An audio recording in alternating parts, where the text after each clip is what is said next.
గాంధీ భవన్లో రెండో రోజు తుంగతుర్తి పంచాయతీ కొనసాగుతోంది.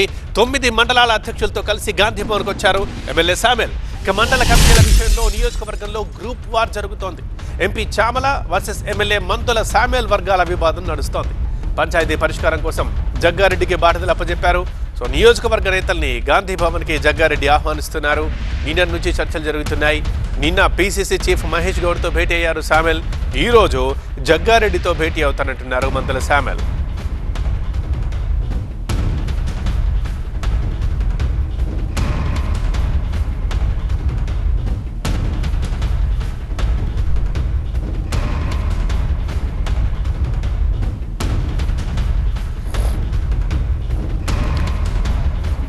ఇవాళ పంచాయతీ ఎలా సాగబోతోంది, మరి అసలు ఈ పంచాయతీని ఎలా పరిష్కరించబోతున్నారు, దీనికి సంబంధించి మనకు ఫుల్ అప్డేట్స్ అందించడానికి మా స్పెషల్ కరెస్పాండెంట్ ప్రభాకర్ లైవ్లో రెడీగా ఉన్నారు. సో ప్రభాకర్, ఏంటి ఇవాళ ఏమైనా పంచాయతీ అసలు ఎలా తెంపడానికి ప్రయత్నిస్తున్నారు, శామ్యూల్ ఏమంటున్నారు?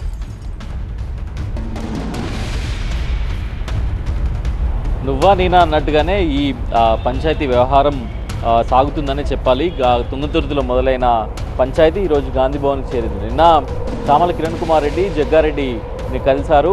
జగ్గారెడ్డి ప్రస్తుతం అబ్జర్వర్గా ఉన్నారు. ఈ వివాదానికి సంబంధించి తుంగతుర్తి వ్యవహారానికి సంబంధించి పీసీసీ చీఫ్ వర్కింగ్ ప్రెసిడెంట్గా ఉన్న జగ్గారెడ్డిని అబ్జర్వర్గా నియమించారు. సో నిన్న వాళ్ళందరి దగ్గర నుంచి డీటెయిల్స్ తీసుకున్నారు. సర్వోత్తమ్ రెడ్డితో పాటు డీసీసీ ప్రెసిడెంట్, అట్లాగే ఎంపీ చామల కిరణ్ కుమార్ రెడ్డి ఈరోజు 9 మండలాల అధ్యక్షులతో కలిసి తుంగతుర్తి ఎమ్మెల్యే మందుల శామ్యూల్ కొద్దిసేపటి క్రితమే గాంధీ భవన్కి చేరుకున్నారు. దాంతోపాటుగా భువనగిరి పార్లమెంట్ ఇన్ఛార్జ్గా ఉన్న బసవరా సారయ్య, ఈ మొత్తానికి అబ్జర్వర్గా ఉన్న జగ్గారెడ్డి కూడా గాంధీ భవన్కి చేరుకున్నారు. మరికొద్దిసేపట్లో వీరితో మందుల శామ్యూల్ భేటీ ఉండబోతుంది. దాంట్లో పూర్తి వివరాలను సేకరించనున్నారు. అసలు కాంగ్రెస్ పార్టీలో విభేదాలకు కారణం ఏంటి, ఎందుకు రచ్చకెక్కాల్సి వస్తుంది, పదే పదే ఈ ఇష్యూ ఎందుకు రిపీట్ అవుతుంది అనే అంశాలని ప్రధానంగా చర్చించనున్నారు. ముఖ్యంగా దాడులు చేసుకోవడం, ప్రతిదాడులకు దిగడం అనేది కాంగ్రెస్ పార్టీ సంస్కృతిలో లేదు కాబట్టి సో ఈ సాంప్రదాయాన్ని ఎందుకు ఎంకరేజ్ చేస్తున్నారనే అంశంపైనే ఈరోజు ప్రధానంగా డిస్కషన్ జరగబోతుంది. దాంతోపాటుగా బీఆర్ఎస్ పార్టీకి సంబంధించిన చాలామంది నాయకులకు మండలాధ్యక్ష పదవులు వచ్చాయనేది ప్రధానమైన ఆరోపణ.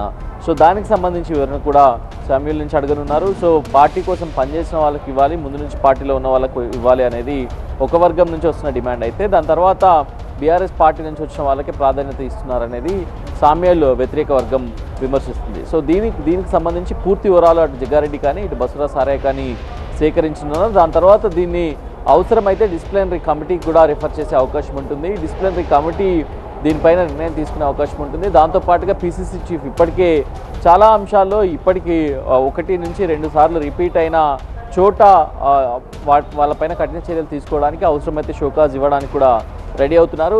ఎలక్షన్స్ దగ్గరికి వస్తున్న టైంలో ఆల్రెడీ 2.5-3 ఏళ్ళు దాటిన నేపథ్యంలో ప్రభుత్వానికి కానీ పార్టీకి కానీ నష్టం జరిగే చర్యలు ఉపక్రమిస్తే మాత్రం డెఫినెట్గా చర్యలు తీసుకుంటాము, అట్లాంటి కార్యకలాపాలను కాంగ్రెస్ పార్టీ సహించదు అనేది ఇప్పటికే చెప్పారు. సో భేటీ స్టార్ట్ అయింది. మరికొద్ది సేపట్లో జగ్గారెడ్డి కూడా దీనికి సంబంధించిన పూర్తి వివరాలు వెల్లడించున్నారు.